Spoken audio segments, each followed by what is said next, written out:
selalu ku tinggikan, ku agungkan selamanya.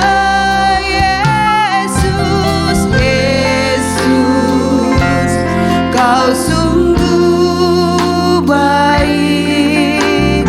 Yesus, namamu indah. Yesus, ku cinta kau selalu,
Engkau yang layak terima pujian setiap kami Bapa.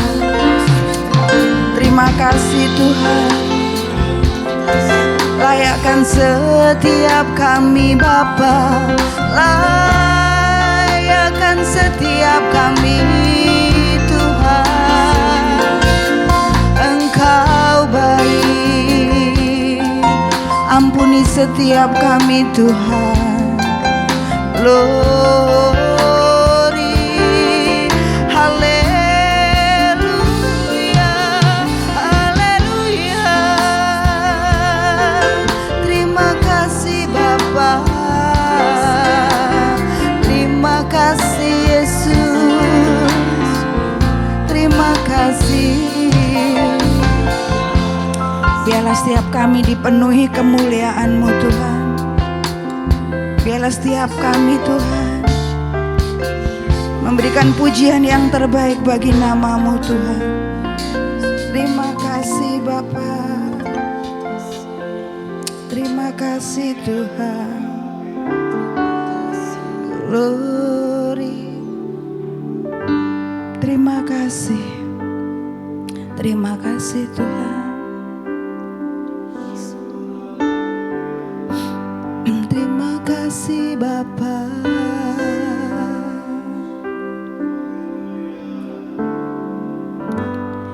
Dipenuhi kemuliaan,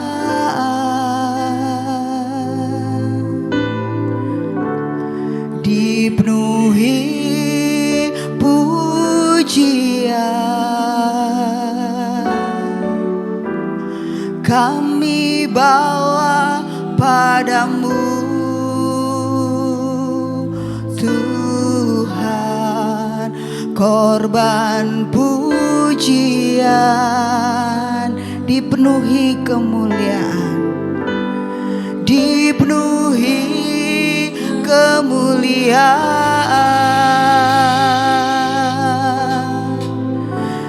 dipenuhi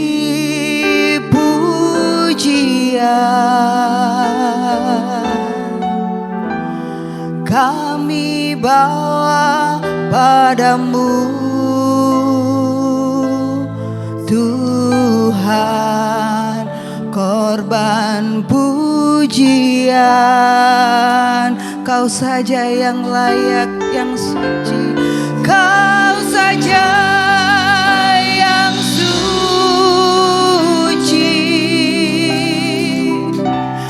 Kau saja yang layak, Kau layak terima glory. Yesus Kau Tuhan, Kau saja yang suci, Kau saja yang suci,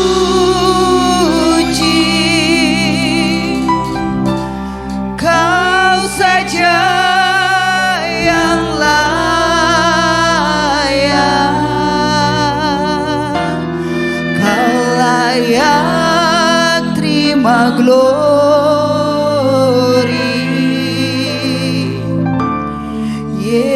Yesuslah Tuhan. Katakan dipenuhi kemuliaan, dipenuhi kemuliaan, dipenuhi pujian, kami bawa padamu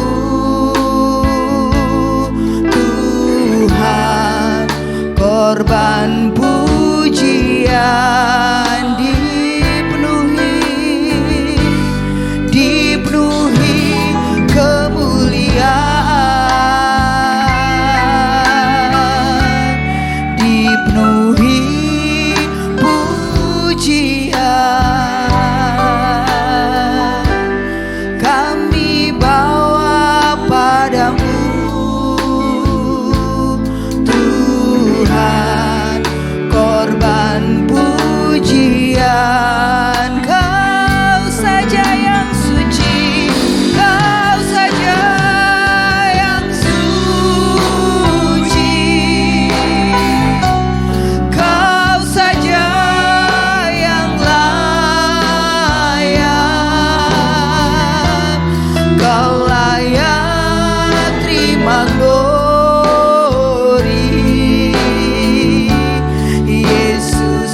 terima glory.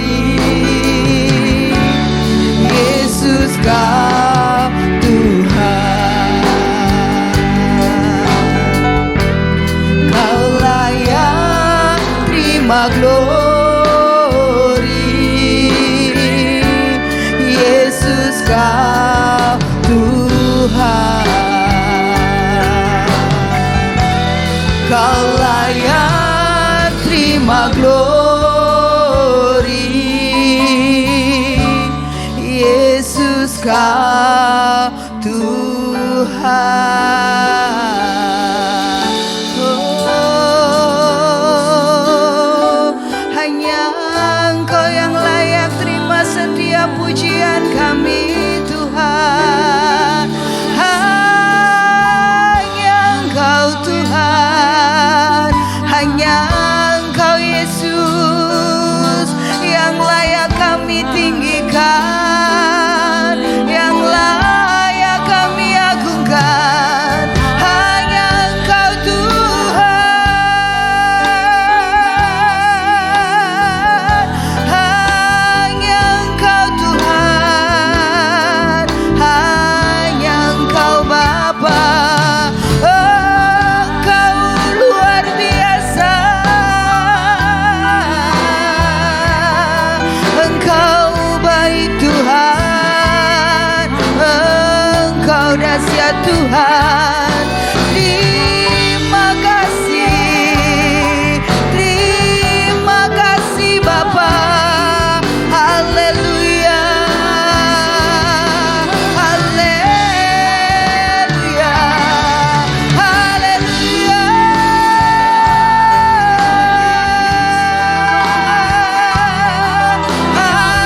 Haleluya, haleluya.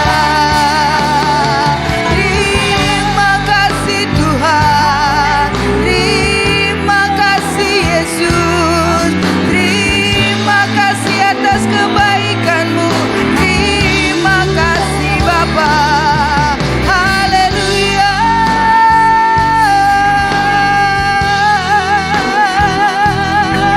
haleluya. Terima kasih Tuhan, Engkau baik. Terima kasih Yesus, terima kasih Bapa. Glory, terpujilah Engkau Tuhan. Terima kasih Tuhan. Pada kesempatan ini Bapa, kami berdoa Tuhan buat gereja kami tercinta GBT Alright Labora Tuhan. Kami menyerahkan sepenuhnya ke dalam tangan-Mu. Apa yang menjadi kebutuhan gereja-Mu, kami yakin dan percaya Tuhan Kau menyediakannya Tuhan, buat segala kebutuhan gereja-Mu yang ada di tempat ini. Kami menyerahkan Tuhan Bapak Ibu Gembala, para penatua diaken, para pelayan Tuhan, dan seluruh jemaat-Mu GBT Alright Labora. Tuhan memberkati, Tuhan berikan hikmat marifat yang daripada Engkau, sehingga dalam pengiringan dan pelayanan kami hanya mengandalkan Engkau dan mengutamakan Engkau saja Bapa. Biarlah Tuhan kami semua boleh bergandengan tangan untuk memajukan gereja-Mu di tempat ini. Jauhkan kami dari keangkuhan kami, jauhkan kami mungkin dari Tuhan hati yang mungkin Tuhan jauh daripada Engkau, dan biarlah kami boleh bersama-sama bersatu hati untuk memajukan pelayanan-Mu di tempat ini Tuhan. Dalam nama Tuhan Yesus kami berdoa Tuhan, buat setiap keuangan yang ada di gereja-Mu, kami yakin dan percaya Engkau menyediakan segala kebutuhan gereja-Mu Tuhan. Terima kasih Bapa, terima kasih. Khususnya Tuhan kami juga berdoa buat segala kebutuhan untuk perayaan Natal, tutup tahun, juga raker Tuhan. Kami yakin dan percaya Tuhan Kau memberkati setiap jemaat-Mu, sehingga apa yang menjadi kebutuhan untuk perayaan Natal itu semuanya boleh tercukupi, bahkan boleh berlebih-lebih Tuhan. Terima kasih Bapa, terima kasih. Pada kesempatan ini kami juga berdoa buat saudara-saudara kekasih kami yang saat ini dalam keadaan sakit, yang saat ini dalam pemulihan. Tuhan, Kau menjamah setiap mereka yang saat ini dalam keadaan sakit Tuhan. Biarlah bilur-bilur-Mu yang kudus itu yang menjamah setiap saudara-saudara kekasih kami yang saat ini dalam keadaan sakit, baik itu yang ada di rumah ataupun yang ada di rumah sakit Tuhan. Kami yakin dan percaya Tuhan, pertolongan-Mu tepat Tuhan.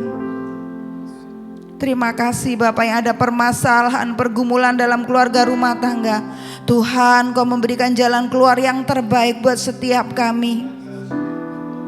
Terima kasih Yesus, terima kasih. Terima kasih Tuhan. Kami juga berdoa buat bangsa dan negara kami tercinta Indonesia Tuhan. Pemerintahan Bapak Jokowi dan Amin Makruf dalam beberapa bulan ke depan masa pemerintahan mereka, biarlah mereka boleh menyelesaikan setiap tugas tanggung jawabnya dengan baik Tuhan, sehingga dapat membawa bangsa ini menjadi lebih baik lagi Tuhan. Kami juga berdoa Tuhan untuk pemilu yang akan datang. Tuhan memberkati setiap Tuhan kandidat-kandidat yang ada Tuhan. Kami yakin dan percaya siapapun nanti yang terpilih untuk memimpin bangsa dan negara kami, Tuhan Kau pasti memberikan yang terbaik. Pemimpin yang baik yang bisa membawa bangsa ini menjadi lebih baik lagi Tuhan. Bapak TNI Polri Tuhan, yang menjaga keamanan bangsa dan negara kami dari Sabang sampai Merauke, biarlah mereka bekerja dengan sepenuh hati Tuhan. Jauhkan Tuhan orang-orang yang mempunyai maksud dan tujuan yang tidak baik, yang ingin mengkacau balaukan keadaan bangsa dan negara kami. Ya Tuhan, melalui Bapak TNI Polri, mereka boleh menghalau semuanya itu Tuhan, sehingga bangsa dan negara kami boleh aman, boleh jauh dari orang-orang yang mempunyai maksud dan tujuan yang tidak baik. Terima kasih Tuhan. Kami yakin dan percaya Tuhan Kau memberkati bangsa dan negara kami. Terima kasih Bapak. Kami juga berdoa buat kota Surabaya tercinta di mana kami berada Tuhan. Kau memberkati Bapak Eri Cahyadi yang memimpin Surabaya ini Tuhan. Biarlah di dalam kotamu ini, Surabaya ini, boleh ada kedamaian Tuhan. Bahwa setiap kami anak-anak-Mu boleh mendapatkan keleluasaan untuk kami mengiring dan melayani-Mu Tuhan. Ya Tuhan, kami yakin dan percaya Engkau memberkati setiap anak-anak-Mu yang duduk di dalam pemerintahan Tuhan.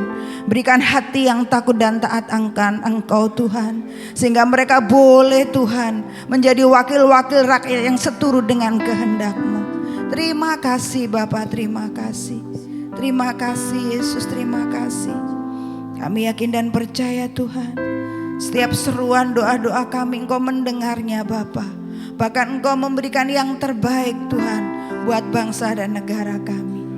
Terima kasih Tuhan. Terima kasih Yesus.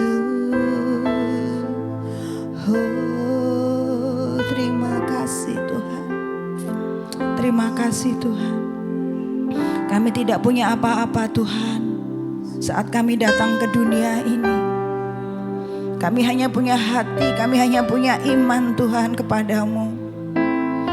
Kami hanya punya hati yang sebagai hamba Tuhan.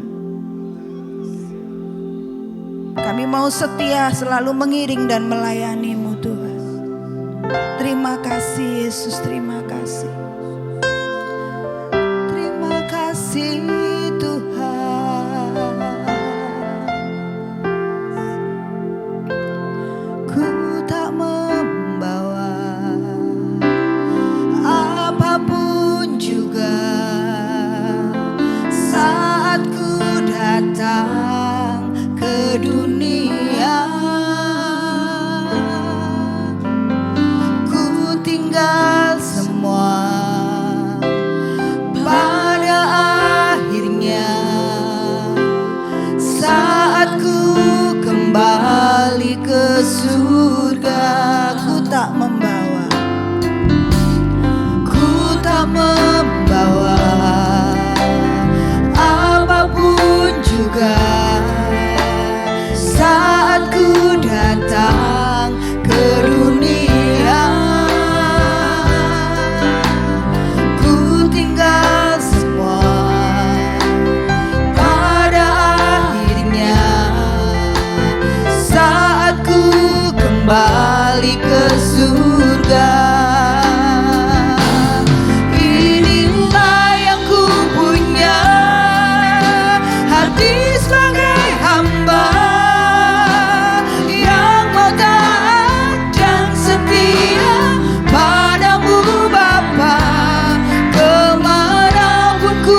setia padamu Bapa, kemanapun ku bawa, hati yang menyembah dalam roh dan kebenaran sampai selamanya. Dalam roh dan kebenaran sampai selamanya. Dalam roh dan kebenaran sampai selamanya.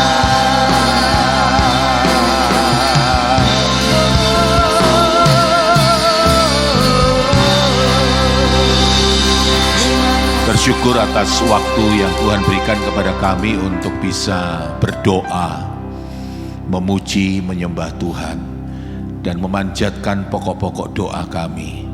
Kami sangat percaya asal itu keluar dari hati kami yang paling dalam untuk menyembah Engkau, memuji Engkau, pasti Tuhan dengar semua ini. Bahkan Tuhan, Engkau siap memberkati kami. Kami berdoa, biarlah saatnya kebenaran firman ini akan diberitakan dalam hal pengajaran PA ini.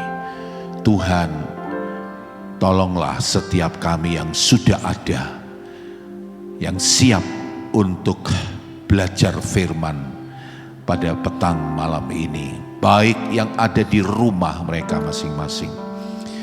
Tolong Tuhan supaya tidak ada gangguan internet apapun, supaya mereka pun bisa ikut memuji menyembah Tuhan, bahkan memahami peran gereja di dalam pemerintah ini. Tuhan akan tolong hamba-Mu dan seluruh umat, baik yang di rumah maupun yang ada dalam gedung gereja, supaya hikmat Tuhan memampukan kami untuk bisa menangkap kebenaran pengajaran firman. Di dalam nama Tuhan Yesus Kristus kami sudah berdoa, kami sudah mengucap syukur. Dan kita semua jemaat Tuhan, baik yang di rumah maupun yang ada dalam gedung gereja, yang siap belajar firman Tuhan tentang eklesiologi gereja ini, sama-sama kita katakan amin. Ya. Saya menyapa Anda, Shalom yang diberkati Tuhan. Iya, baik Bapak Ibu, karena waktu, karena setelah ini kami Penatua Diaken ada pertemuan dengan saya, maka tentunya saya tidak akan bisa waktu itu tidak bisa sampai melebihi dari 1 jam ya, karena ada pertemuan itu. Jadi kita langsung saja dalam pengajaran tentang gereja. Saudara sekalian, ini penting ya, gereja karena gereja itu ditaruh Tuhan di dunia gitu. Nah, kalau di dunia itu memang ada pemerintah, itu persoalannya. Karena ada pasal yang mengatur, artinya yang berbicara soal pemerintah, itu pemerintah dunia. Nah, pertanyaannya itu simpel saja, apa sih peran gereja di tengah-tengah pemerintah? Ya ini ya, di rumah konsentrasi yang baik ya di gereja. Apakah kita, lihat, apakah kita gereja menggolongkan, mengkelompokkan eksklusivisme? Artinya tidak bisa disentuh, artinya terisolir dari bernegara dan pemerintah. Tentu jawabannya kan tidak, iya kan? Wong Tuhan saja bilang, kamu terang dan kamu harus menerangi dunia yang gelap. Nah, dunia ini ada pemerintah gitu. Ya, jadi pembahasan yang minggu lalu itu berbicara soal model pemerintahan gereja. Tapi ini skopnya gereja ya. Jadi ada presbyterian, ya toh, kongregasional, dan satu lagi itu ya. Nanti saya nggak bahas itu, tapi yang saya bahas ini adalah gereja di dalam kepemerintahan. Nah, ini harus ada yang mengupas akan hal ini, gereja dan pemerintahan. Bukan gereja versus pemerintah, enggak. Kita tidak diajarkan oleh Alkitab bahwa kita harus melawan pemerintah. Tidak sama sekali. Tapi gereja dan kepemerintahan. Gereja dan negara. Nah, itu peran apa gereja? Itu yang saya katakan tadi. Apakah kita kelompok yang yaitu eksklusif tadi, artinya supaya dunia tahu bahwa kita terisolir dan tidak mau ya kan kepada gereja, kepada dunia, kepada pemerintah negara. Wah, saya rasa kita punya pemahaman yang salah. Ya, saya harap dalam YouTube ini ada banyak ya hamba-hamba Tuhan, pendeta-pendeta yang bisa mendengarkan ini. Supaya kita bisa merubah cara pola kita berpikir. Ya, oke, kalau sudah bisa dikeluarkan, tayangkan, ada satu bagian yang saya mau sampaikan ini. Nah, ini dia. Ini kita harus paham. Allah kasih mandat, amanat atau amanah. Nah, itu. Dan itu adalah secara vertikal tetapi juga horizontal. Nah, itu mandatnya, yaitu mandat rohani, ya kan? Jadi artinya dia ini memperbaharui manusia supaya ini Pak Bu lihat ini, lihat yang di rumah, lihat layar TV Anda atau handphone Anda, secara vertikal hidup kerohanian umat manusia itu benar, itu secara vertikal. Nah, tetapi secara horizontal itu ada mandat yang Tuhan percayakan, yaitu apa? Mandat pembangunan. Artinya apa? Membangun insan manusia. Nah, dari dua ini harus sejalan, harus jalannya baik, harus serasi. Tidak bisa cuma hanya satu yang saya bilang karena kita kelompok ya toh eksklusif, maka sekarang cuma khusus mandat rohani supaya hidup orang manusia ini rohaninya benar di hadapan Tuhan. Bukan cuma itu, tetapi tidak ada peran gereja untuk pemerintah. Hati-hati, kita akan salah, terjerumus di dalam kesalahpahaman, sehingga wajar gereja itu, nah ini saya sebut nih sekarang, tidak dianggap. Wajar. Karena merasa apa? Tertutup gereja ini. Ya, saya harap ya Roh Kudus itu bekerja lalu membuka pola pikir kita itu. Karena merasa gereja ini tertutup, kayaknya alergi kalau kumpul sama dunia. Betul, Mazmur pasal 1 mengatakan, kamu jangan berkumpul ya toh lalu berjalan ya toh, katanya begitu toh. Lalu saya baca saja ya supaya tidak salah lah ya.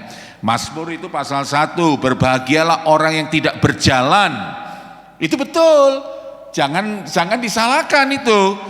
Jadi berbahagialah orang yang tidak berjalan, artinya mandat rohani memperbaharui manusia. Ya, tidak berjalan menurut nasihat orang fasik. Ya, apalagi mendengarkan nasihatnya orang fasik. Apalagi, wah itu sudah salah betul, salah kaprah itu.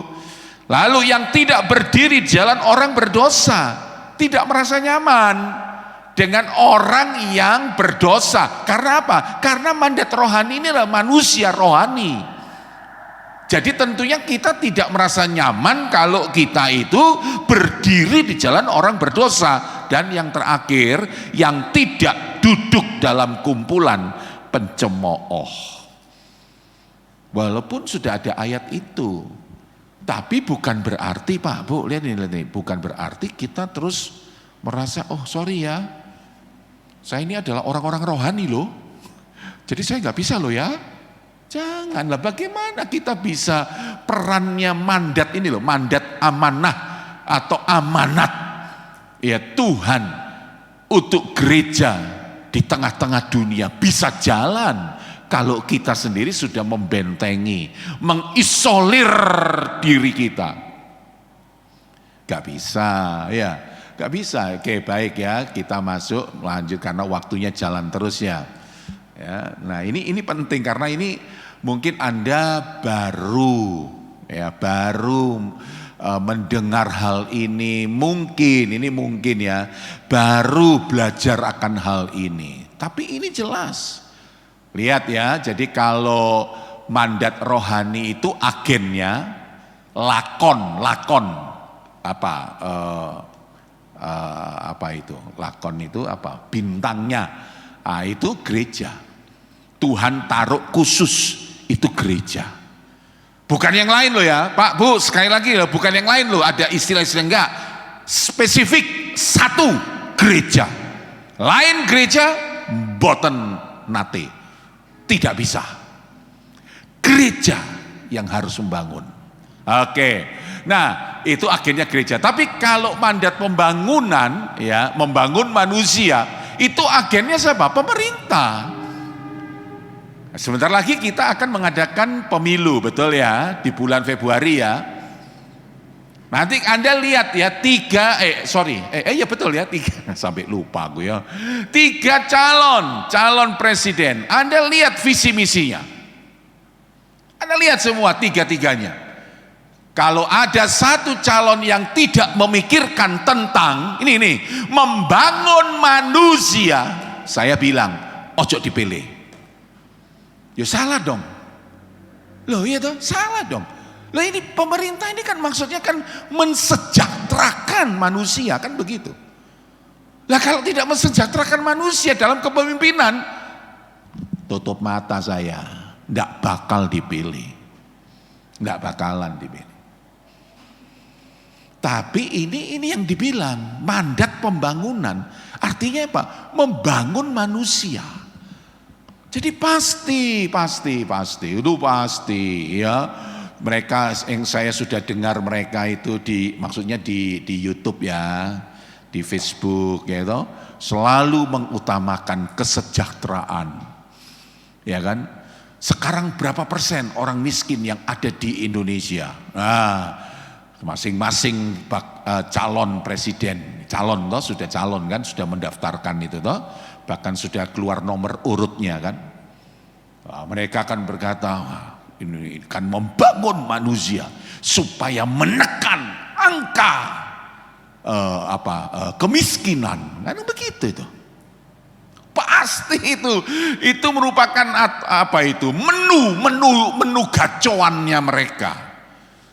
Ya, lalu kita masyarakat kan berbunga-bunga, binga, sukacita mendengarkan itu toh, visi misi. Waduh, ya kan? Nah, oke. Jadi itu negara PBB itu adalah Persatuan Bangsa-Bangsa. Iya, PBB itu loh. Nah, itu tugasnya. Ya, tapi mana sekarang PBB bisa? Cuma ide dan ide. Bukan maksud saya gini loh, PBB itu agennya toh yang dipercaya Tuhan ada di dunia. Nah, itu seharusnya bisa berperan aktif untuk membangun manusia kan. Ya contohnya apa? Supaya tidak ada perang, supaya ada kedamaian, tidak perlu ada virus ya toh akibat dari perang, penyakit, bala penyakit ya toh, lalu supaya tidak ada kemiskinan, supaya hidup masyarakatnya tenang. Kan itu kan maksudnya PBB kan? Sorry kalau saya salah. Tapi saya rasa tidak salah, itu benar. Tapi akibatnya lihat, maksud saya sekarang ini kita lihat perannya PBB di mana? Soal Israel dan Palestina khususnya apa itu? Dengan apa itu? Hamas itu. Perannya apa? Mana? Tidak terdengar.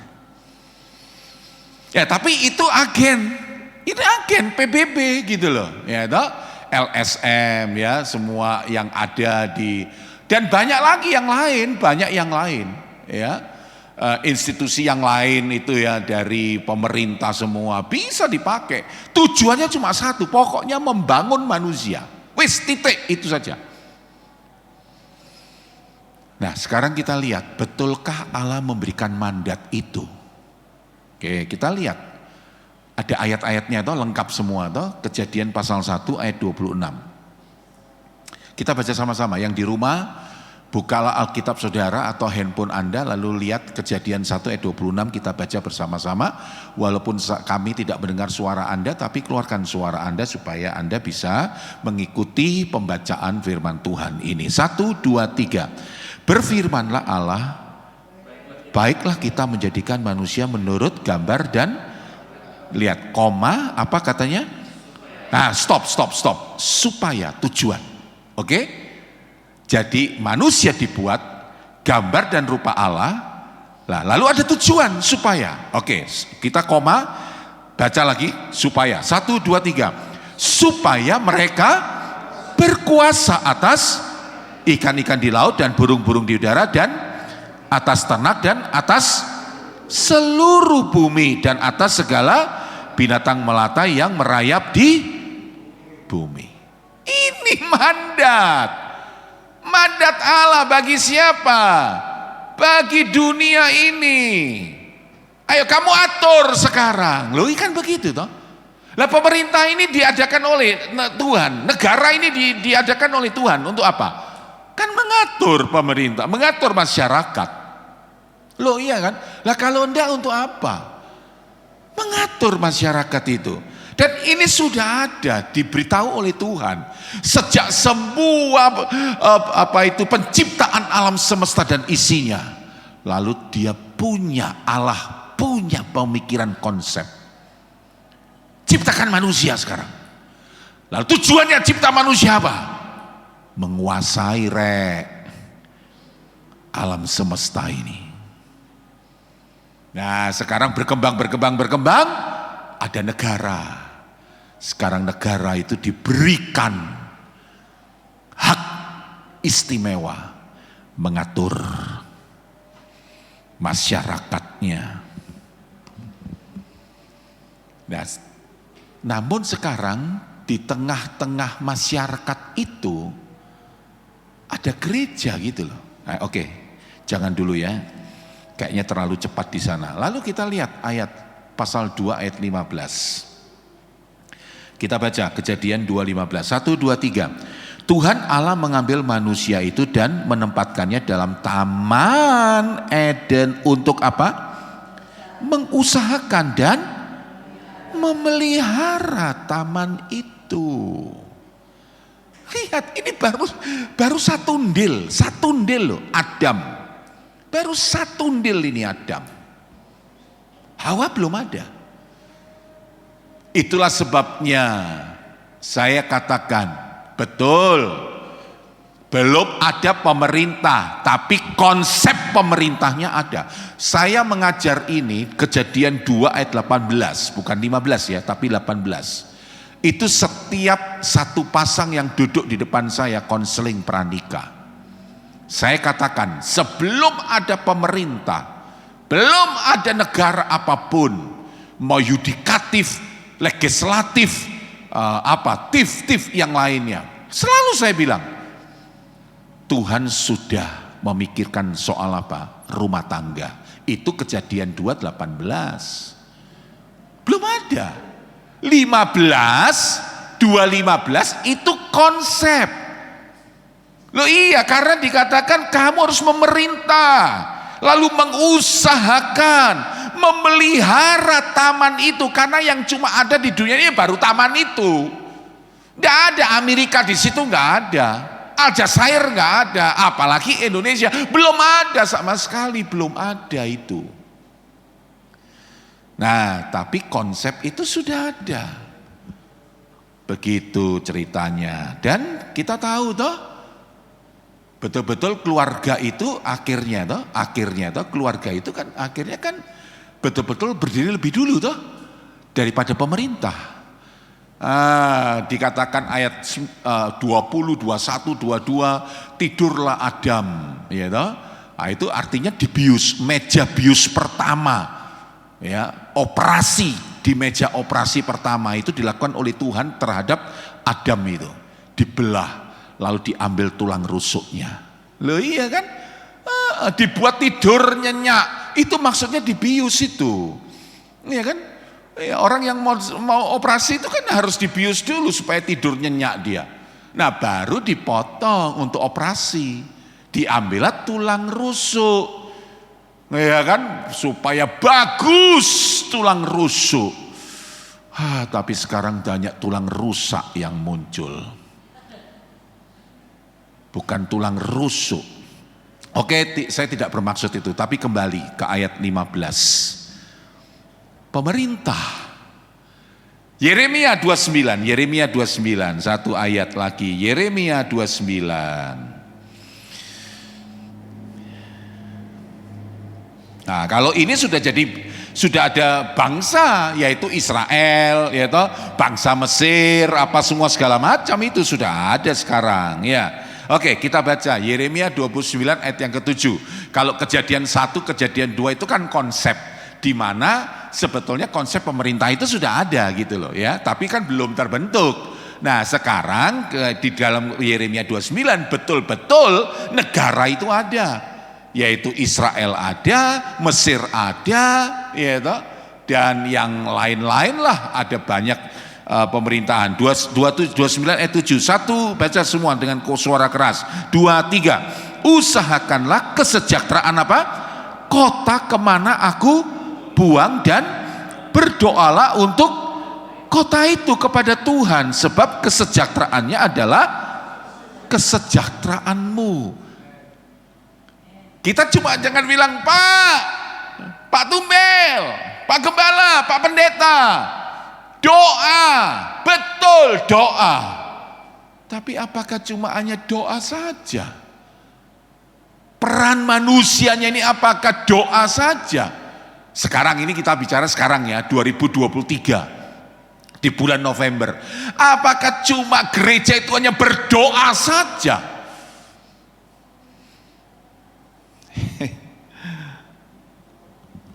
Iya, saya bukan pesimis, tapi juga saya bukan mau sok tahu gitu. Iya kan?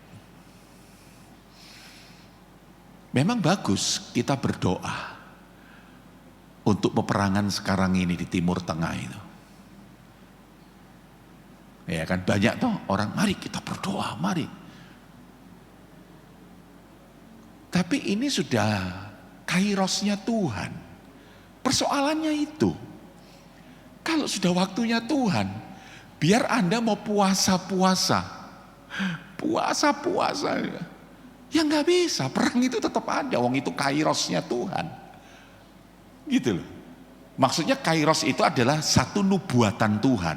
Loh, nubuatannya Tuhan kan jelas. Yesus pada waktu itu mengatakan, ya toh, nanti bangsa akan bangkit melawan bangsa. Itu kan bicara soal kesudahan zaman itu loh, di akhir zaman. Ya, baca toh di dalam Injil-Injil itu, Yesus sendiri yang ngomong, itu nubuatan. Ya kan? Walaupun Yesus terus tambahkan, tetapi kalau kamu melihat dan mendengar itu bukan dari akhir dari segalanya.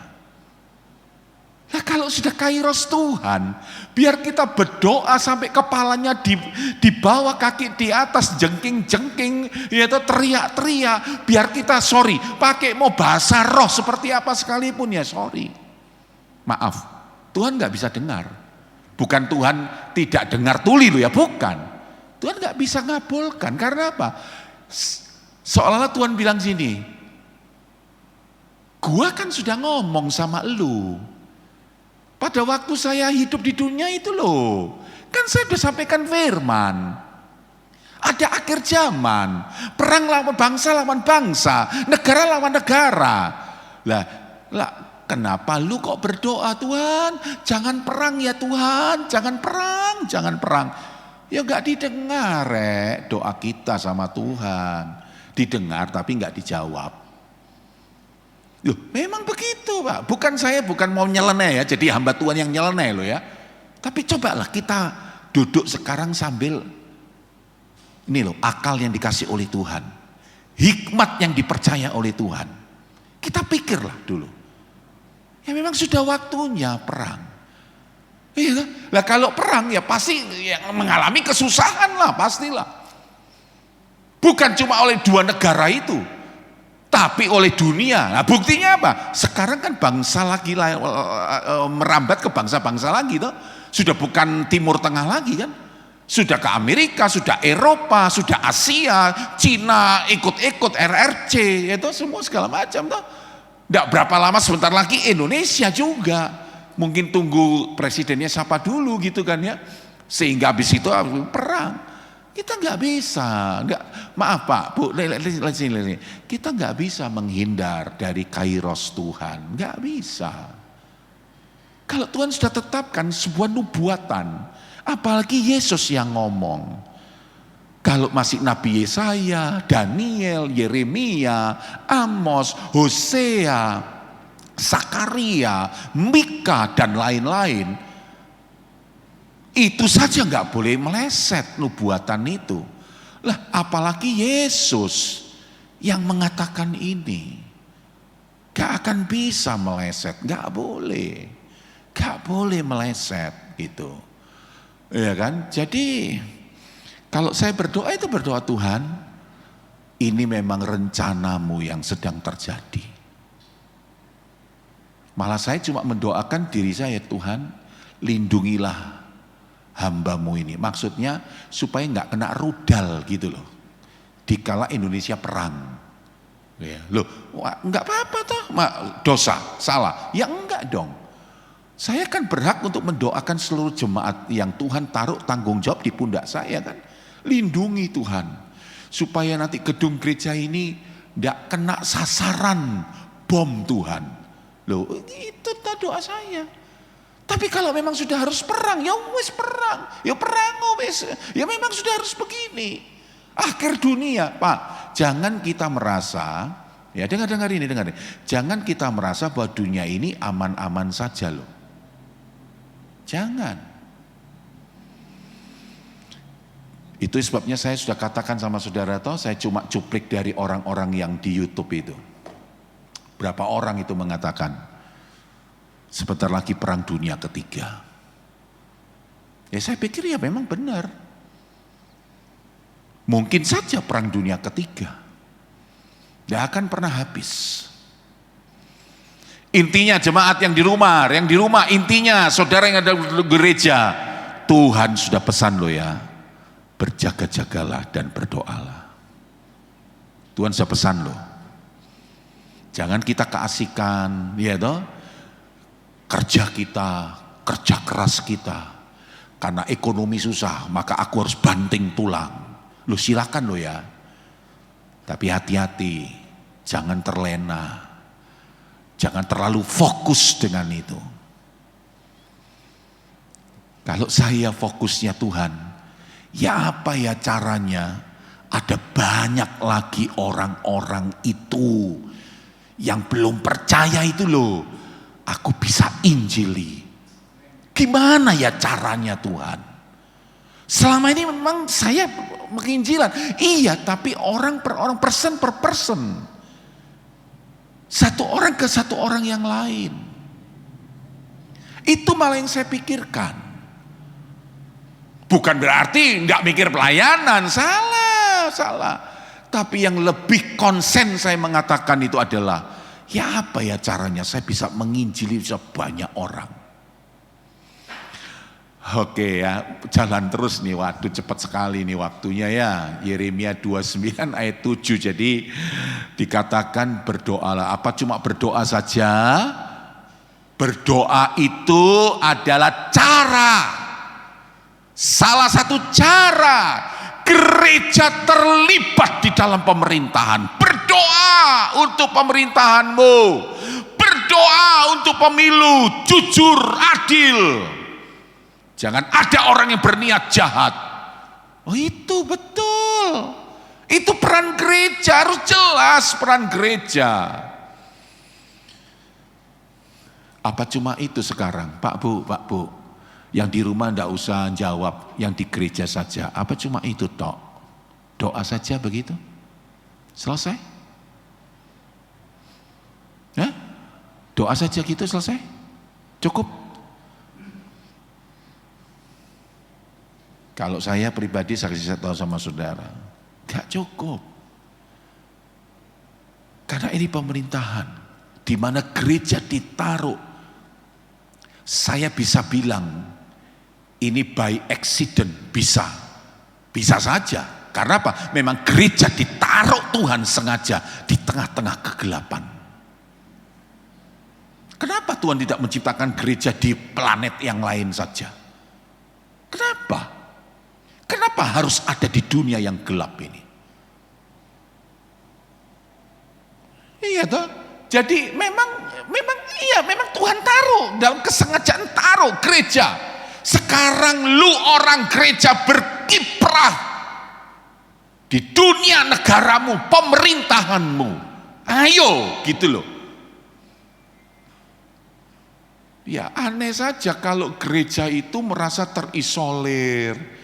Jangan ikut-ikut ya, jangan ikut loh. Ini kudus loh, saya kudus loh ya.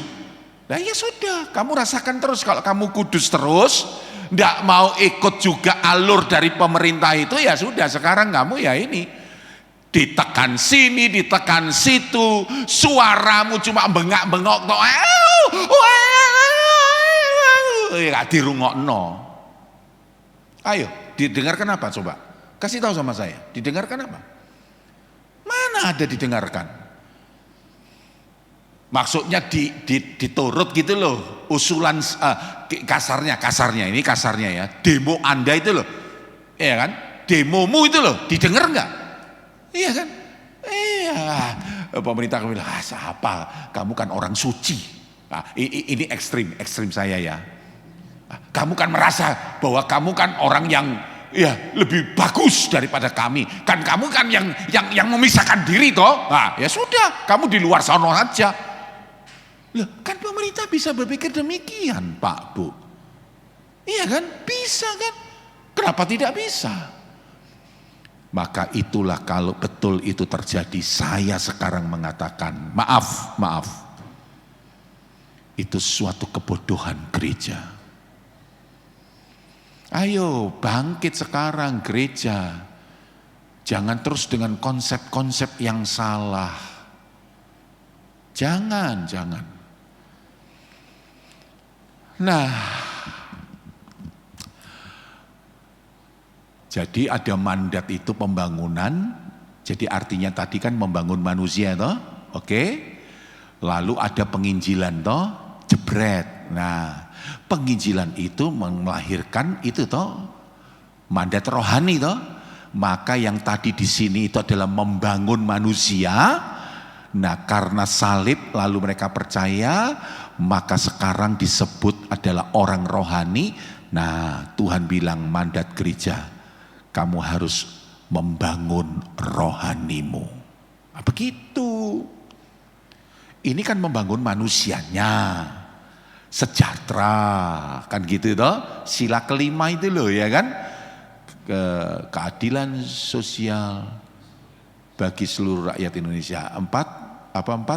Kerakyatan yang dipimpin oleh hikmat kebijaksanaan dalam pemusyawaratan perwakilan. Ya, kelima toh keadilan sosial itu toh. Ah, ya kan? Mudah-mudahan setelah Pak Jokowi lihat YouTube ini, Bapak Daniel ambil sepedanya. Waduh, senang sekali saya. Ya kan? Ternyata masih ingat kan gitu toh? Nah, oke. Nah, jadi gini, penyelamatan ini toh agen gereja itu adalah menyelamatkan. Jadi lihat ini, saudara bisa ini nih Pak Bu, saudara yang ini yang di rumah bisa lihat ini enggak ya, yang di rumah bisa? Oke ya, jelas itu ya. Suara saya terdengar enggak yang di rumah? Sudah bagus ya internetnya ya, puji Tuhan. Nah, jadi gini loh Pak Bu, saudara bisa lihat ini, lihat.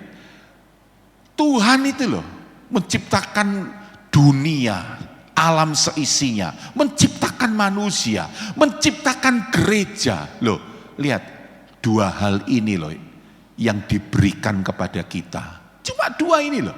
Ayo kamu berkiprah untuk negaramu.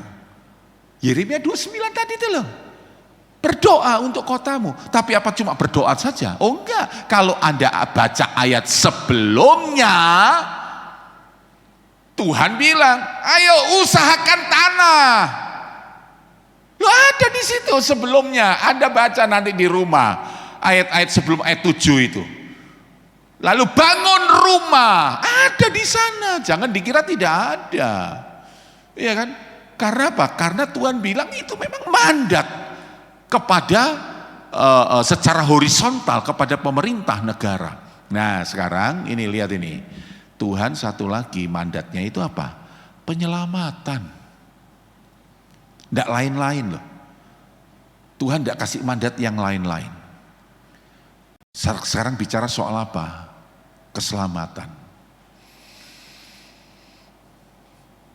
Iya, jadi saudara jangan berkata, iya Pak Daniel kan tidak ada kerjaan lain, cuma pendeta saja. Jadi ya baguslah. Kalau berpikirnya cuma hanya ya apa ya caranya bisa menginjili. Oh, Anda sedang melecehkan Tuhan loh. Jangan Pak, jangan ngomong begitu. Justru ngomongnya begini bahasanya, bahasa rohaninya. Tuhan, walaupun aku sibuk dengan pekerjaanku, Tuhan, pakailah aku supaya aku bisa menginjili orang lain melalui kesibukanku. Itu baru doa yang begini. Jangan malah defense. Ya Pak Daniel saja. Kita ini orang sibuk Pak Daniel. Sudahlah, gak bisa. Cukup ya, saya sudah ngajar sama saudara ya. Bahwa itu gak benar. Itu tidak benar. Kita semua dikasih waktu Tuhan yang sama.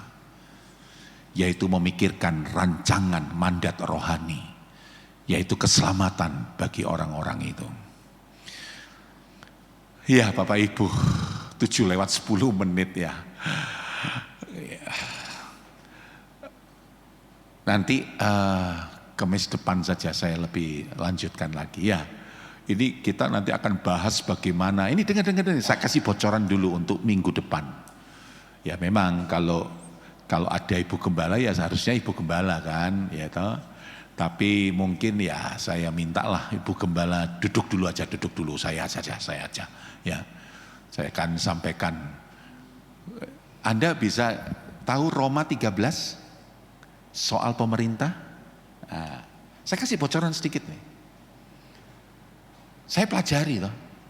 Kenapa ya Paulus ini pasal 1 sampai pasal 11 bicara soal bangsa Israel.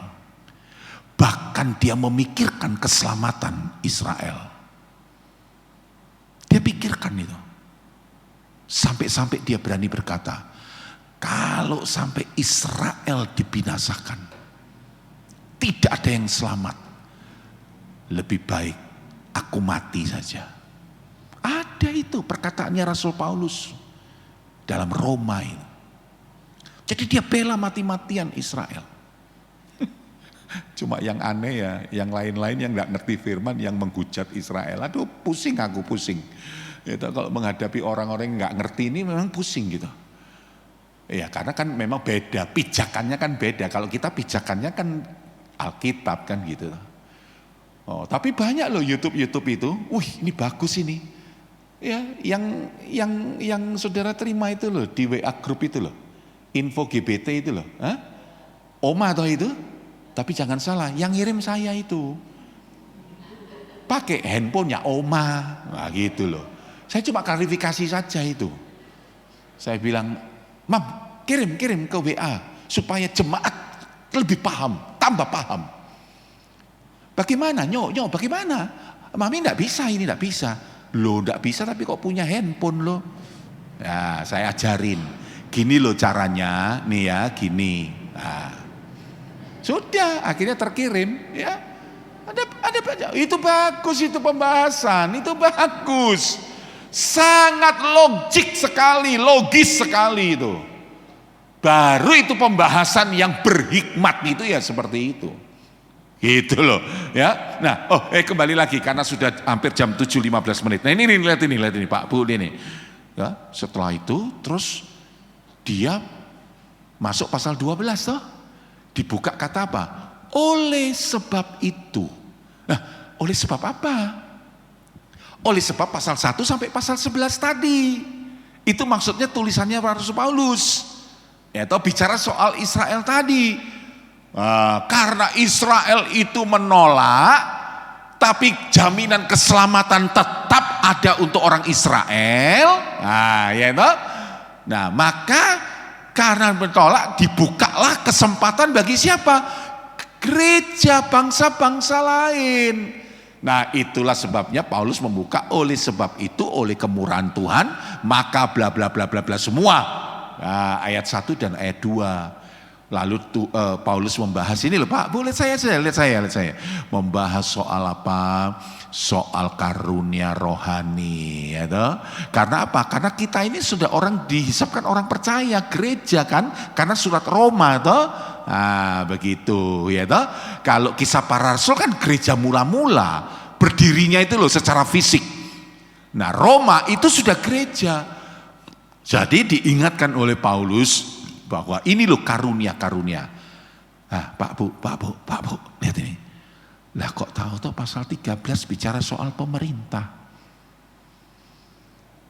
Jangan sudah berkata, Pak Daniel, Pak Gembala, itu kebetulan. Gak ono kebetulan dalam Alkitab itu gak ada. Justru kita harus berpikir, loh kok bisa ya? Setelah ngomong-ngomong ini, kok bicara soal pemerintah ya? Apa intinya di sana pemerintah? Paulus bilang, taatilah, tunduklah kepada pemerintah. Karena itu adalah kepanjang tanganan Tuhan. Udah jelas kepanjang tanganan Tuhan, kok iso gereja itu eksklusif sekali, terisolir karepe dhewe. Itu yang saya bingung, ini ajarannya sopo sih iki? Loh iya kan, ajaran siapa sih ini kok bisa begitu? Ya mudah-mudahan YouTube ini bisa didengar oleh para hamba Tuhan. Supaya para hamba Tuhan itu bisa memikir, lalu kalau ini dia mau protes sama saya silakan. Tinggal WA saya, tinggal telepon saya, silakan. Tapi bukan tanpa maksud, bukan tanpa arti loh. Paulus membahas Roma 13. Kalau cuma hanya berkata tunduk taat, kita sudah dilatih sama Tuhan. Loh iya kan? Kita dilatih sama Tuhan untuk tunduk dan taat. Tapi apa makna? Makna itu apa? Roma 13. Kita tunggu minggu depan. Lebih asik belajar firman Tuhan. Loh kok enggak ono nih? Cakep. Ngono lho, ono cakep ngono lho. Ya, oke baik. Tuhan berkati ya 7.15. Mari kita berdoa. Bapa Surgawi, terima kasih. Hikmat Tuhan kami terima saat ini daripadamu ya Tuhan. Bersyukur untuk itu. Dan kiranya apa yang hamba terima dari Engkau, iluminasi tentang gereja dan pemerintah, itu benar-benar datangnya daripada Engkau ya Tuhan. Karena memang dibuktikan orang-orang perjanjian lama, para nabi-nabimu, itu masuk di dalam pemerintahan dan berkiprah untuk negara itu. Walaupun mereka tidak bersatu, persis seperti Mazmur pasal 1. Mereka tidak berjalan, tidak berdiri, dan tidak duduk. Dia menyatakan imannya. Contohnya Nabi Daniel yang punya 3 rekan Sadrah, Mesak, Abednego, Musa, Yusuf sekalipun di negara Mesir. Tapi mereka tidak bermain-main itu. Mereka bisa membawa diri dengan baik. Terima kasih Tuhan atas pembelajaran firman-Mu ini. Supaya semua yang di rumah, yang sedang menikmati pembelajaran firman, dan kami juga yang dalam gedung gereja ini, kami benar-benar memahami apa yang menjadi rencana Tuhan bagi kami sebagai gereja, yang Engkau tanam kami di negara Indonesia. Apalagi sebentar ini kami akan menghadapi pemilu Tuhan, pesta demokrasi ini. Biarlah benar-benar kami tidak melewatkan begitu saja tanpa bertanggung jawab. Kami pemilih tetapi kami juga bertanggung jawab kepadamu ya Tuhan. Sebab itu tolonglah kami untuk memahami lagi maksud-maksud Tuhan bagi kami sebagai gereja di tengah-tengah dunia ini, pemerintah ini. Terima kasih Tuhan. Biarlah nanti lebih lanjut lagi. Kami akan bahas hari Kamis yang akan datang. Tuhan akan menolong kami. Terima kasih Tuhan Yesus. Dan sebentar kalau kami akan pulang ke rumah masing-masing. Bahkan penatua diaken ada pertemuan dengan hamba-Mu ini akan membicarakan 1-2 hal saja. Tapi kiranya Tuhan akan menolong kami. Dan Tuhan akan membawa kami dalam satu suasana pembicaraan yang indah. Dan hanya nama Tuhan yang ditinggikan, dimuliakan. Mari kita akan bangkit berdiri bersama-sama. Tuhan, Engkau akan melindungi kami semua. Kalau pulang, yang dekat, yang jauh, tiba di rumah dengan tidak kurang satu apapun. Meja makan pada malam ini penuh berkat Tuhan. Saat kami akan menyantapnya, Tuhan menguduskan dengan kuasa firman. Menjadi kesehatan buat kami mengiring Kau dan melayani Kau. Usaha, pekerjaan, bisnis, pelajaran sekolah, kuliah, pelayanan kami. Semuanya diberkati oleh Tuhan.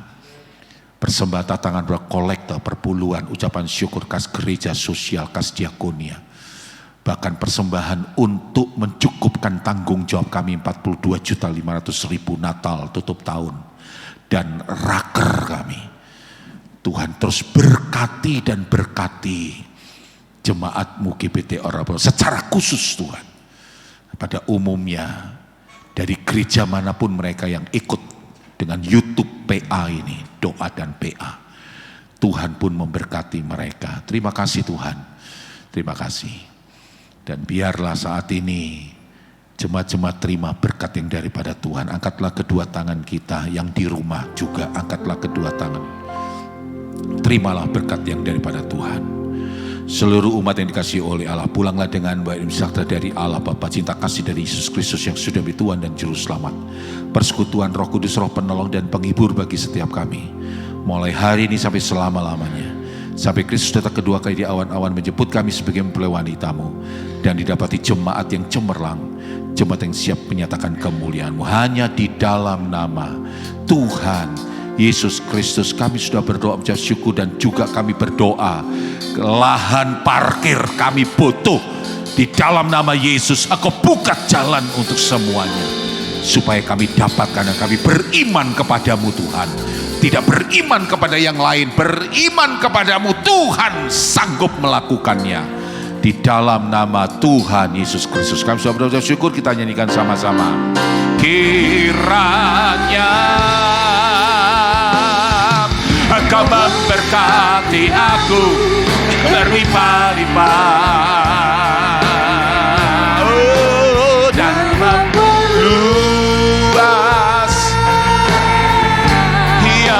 daerahku, dan kiranya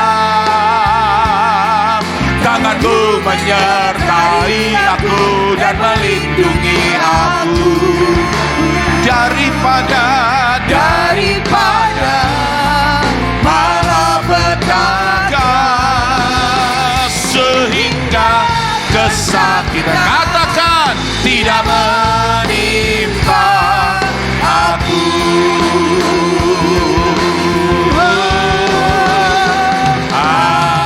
Amin. Selamat malam, selamat pulang. Tuhan memberkati kita semua. Amin.